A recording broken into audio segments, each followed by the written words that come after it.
안녕하세요. 전동중학교 친구들. 저는 정형외과 의사 김현철이라고 합니다. 저는 골격과 근육, 힘줄, 인대 같은 것을 취급하는 정형외과라고 하는 과를 담당하는 의사예요. 저는 월드컵 주치를 했었고 2002년 월드컵 때 아마 여러분은 태어나지 않았을 때일 텐데 그 이후로 한국의 이제 축구가 굉장히 발전하게 된 원동력이 됐습니다. 2002년 월드컵에 대해서 찾아보시면 아주 재밌는 기록들이 많이 남아 있습니다. 오늘 말씀드릴 내용은 여러분들이 운동을 하면서 다치기 쉬운 무릎과 발목의 운동 손상에 대해서 왜 다치고 어떻게 예방할 수 있는지를 말씀드리려고 합니다. 축구라고 하는 운동은 이 몸과 몸이 직접 부딪히는 것을 전제로 하는 운동입니다. 물론 이제 농구나 럭비, 미식축구 이런 것도 굉장히 위험한 요소가 있긴 있지만은 축구는 실제로 공을 사이에 두고 발과 발이 부딪히기 때문에 축구에서 일어나는 모든 손상의 45%는 발목 손상입니다. 그리고 대개 한 30%에서 35% 정도가 무릎 손상입니다. 그러니까 축구에서 일어나는 10명 중에 8명은 무릎이나 발목이 다친다고 보면 되겠죠. 먼저 무릎 손상에 대해서 말씀을 드리면은 무릎을 유지하고 있는 아주 중요한 구조물이 몇 가지가 있는데 관절이 앞뒤로 흔들리지 않도록 잡아주는 것을 십자인대라고 합니다. 그리고 무릎이 좌우로 흔들리지 않게 잡아주는 인대를 측부인대라고 합니다. 그리고 무릎 안쪽에서 관절의 움직임을 충격을 완화시켜주고 하는 구조물이 있는데 그걸 우리가 반월상 연골판이라고 합니다. 그래서 방금 말씀드린 구조물이 무릎 손상에서 일어날 수 있는 대표적인 손상 구조물들이 되는 겁니다. 여러분들 이동국 선수 기억하시죠? 이동국 선수가 십자인대, 특히 전방 십자인대를 2번이나 다치고 나서도 재활에 성공하고 지금도 아주 열심히 골을 넣을 수 있는 유명한 선수로 뛰고 있는 이동국 선수의 이 부상 기록도 한번 찾아보시면 아주 값진 경험이 될 수 있습니다. 축구에서 가장 많이 발생하는 운동 손상은 발목의 인대 손상입니다. 발목이 꺾이는 것을 이야기하는데 발목 관절의 모양을 보면은 관절 축이 움직일 때 그 축을 잡아주는 안쪽에 삼각인대라고 하는 인대와 발목 바깥쪽에 외측인대 복합체라고 하는 인대들이 양쪽에서 균형을 잡아야 됩니다. 두 발목의 인대가 잘 균형이 잡히면은 관절축이 정확하게 움직이면서 아무 문제 없이 잘 뛸 수가 있게 되는 거죠. 그런데 축구라고 하는 것은 공과 공이 사이에 있고 서로 발로 찰 때 내가 공을 먼저 차고 상대방이 차는 속도를 멈추지 못하면은 공이 나가고 상대방이 내 발을 차는 경우도 있습니다. 또는 점프했다가 착지하면서 상대방 발목을 잘못 밟고 넘어가는 수도 있습니다. 물론 그래서는 안 되겠지만은 아주 악의적인 반칙, 백태클 같은 것을 당할 때는 발목 관절의 인대가 굉장히 심하게 손상이 되기도 합니다. 그런데 이 무릎도 그렇고 발목도 그렇고 이 중요한 구조물들, 그러니까 연골이나 인대나 힘줄이 손상이 되면은 그 정도에 따라서 약간 붓기도 하지만은 사실은 다치고 나서 순식간에 관절이 부어오르는 경우가 있습니다. 물론 뛰고 싶어도 뛸 수 없는 그런 경우가 있죠. 그럴 경우에는 당연히 선생님께 말씀드리고 치료를 받게 되겠지만은 우리가 오늘 말씀드리고 싶은 이야기는 부상의 정도가 심하지 않지만 두고두고 문제를 만드는 중등도의 부상을 이야기하려고 하는 겁니다. 그래서 다치고 통증이 너무 심하고 너무 많이 부어서 못 뛸 경우에는 당연히 병원을 가겠죠. 그런데 그렇지 않더라도 선생님께 꼭 말씀드리고 확인을 해야 되는 경우들이 바로 중등도의 부상, 가볍게 증상이 있는데 운동은 할 수 있을 것 같은 느낌이 들 때 어떻게 해야 되죠? 그 이야기를 하려고 하는 겁니다.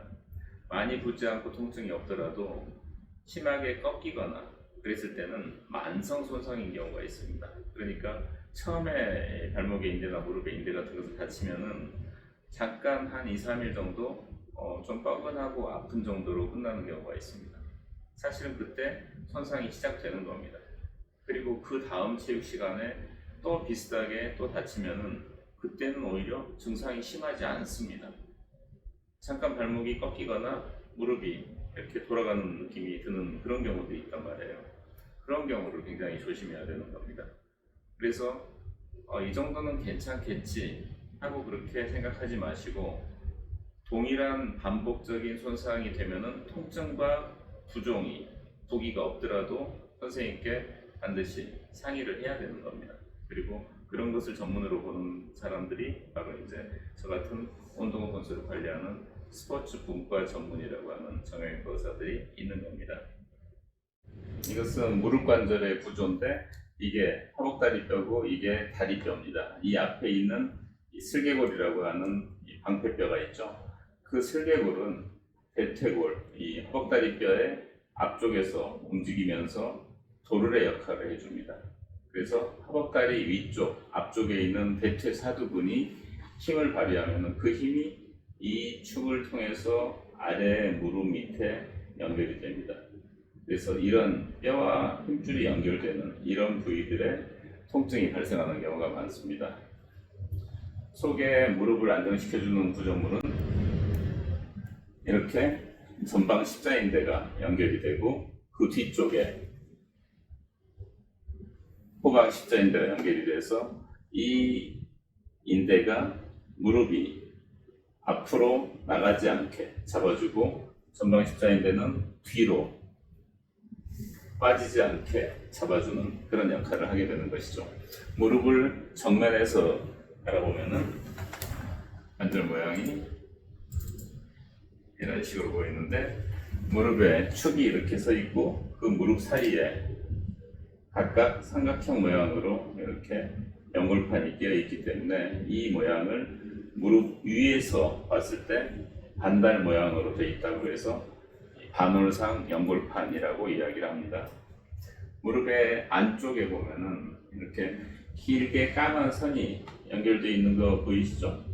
이걸 우리가 내측 측부인대라고 하고, 바깥쪽으로 돌려보면은 이런 식으로 선이 쭉 연결되어 있는 거 보이시죠? 이걸 외측 측부인대라고 합니다. 그래서 이 내측과 외측의 측부인대들이 무릎이 좌우로 흔들리지 않게 잡아주는 안정판 역할을 하는 겁니다.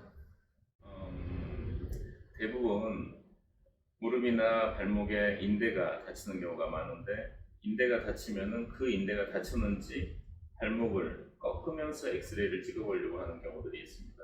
무릎을 꺾으면서 엑스레이를 찍어보려고 하는 경우가 있습니다. 그런데 그것은 굉장히 조심해야 되는 것이, 손상을 당해서 중간 정도 다쳐서 이게 아직 인대가 완전히 끊어진 건 아니고 늘어나 있는 상태에서 그 정도를 보기 위해서 엑스레이 찍는다고 꺾어버리면 어떻게 되죠?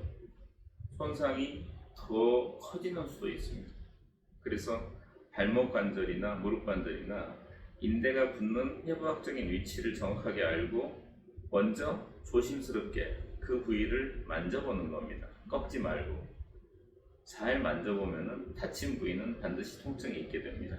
그 통증 부위를 보고 이 인대의 손상 정도가 어느 정도 되겠구나 하는 것을 미리 짐작하고 치료를 잠시 진행한 다음에 통증이 줄어들면은 그때 엑스레이를 찍어보고 하는 것도 아주 중요한 방법이 될 수 있다는 거죠. 발목이나 무릎의 손상을 부상 1도, 2도, 3도 정도를 이렇게 분류를 하는데, 사실은 1도, 2도, 3도라고 분류하는 것은 손상의 정도와 부기를 보고 결정을 하는 겁니다. 근데 사실은 정형외과 의사들은 해부학적인 구조의 손상 정도를 보고 그것을 판별을 합니다. 그래서 조금 검사가 진행이 돼야 되는데, 학교에서 다쳤을 때 먼저 해야 되는 것은 의사한테 치료받는 것은 나중에 해결을 하고, 학교에서 먼저 부상이 있다고 의심이 되면은 무조건 얼음찜질하고 그 부위를 많이 움직이지 않는 것이 가장 중요합니다. 그것이 관절 주변의 인대나 힘줄 손상이든 아니면은 근육 손상이든 심지어는 골절이 됐을 때라도 얼음찜질하고 일단 움직이지 않은 상태에서 병원으로 가는 것이 가장 중요하다는 거예요. 아시겠어요, 여러분? 아프면은 당연히 병원 가겠지만은 이 정도 아픈 것은 크지 않을 것이야 하고 본인이 판단을 하지 말고 그것을 조금 더 과도하다 싶을 정도로 미리 조심해서 얼음찜질하고 병원 가서 확인을 하고 그렇게 관리를 하는 것이 중요하다는 거예요. 골절이 됐건 힘줄이나 인대가 끊어졌건 그것이 회복이 되는데 대개 6주 이상의 기간이 필요합니다. 정확하게 치료가 되려면 6주 정도가 필요하거든요. 그래서 그 기간 동안에는 기부스나 보조기로 주변을 잘 관절을 잡아놓고 그 다음에 손상이 된 부위가 완성이 된 다음에 주변의 근력을 강화시키게 되는데 그런 걸 우리가 재활이라고 합니다. 근데 재활은 손상 주변의 근육만 회복시키는 게 아닙니다. 사실은 근력, 그 다음에 우리가 뛸 때 뭐가 필요하죠? 심장과 폐의 기능, 심폐지구력도 회복돼야 됩니다. 또 한 가지, 민첩성이라고 하는 부분이 중요한데 대부분은 이 부분을 놓치기 쉽습니다. 그러니까 근력도 좋아지고 심폐지구력도 좋아져서 뛸 수는 있어요.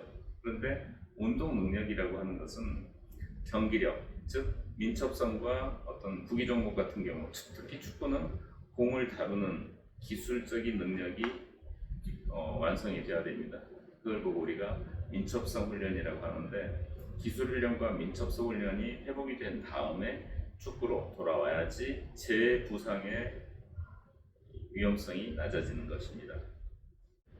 전동중학교 친구들 운동을 하는 것을 참 좋아할 때죠.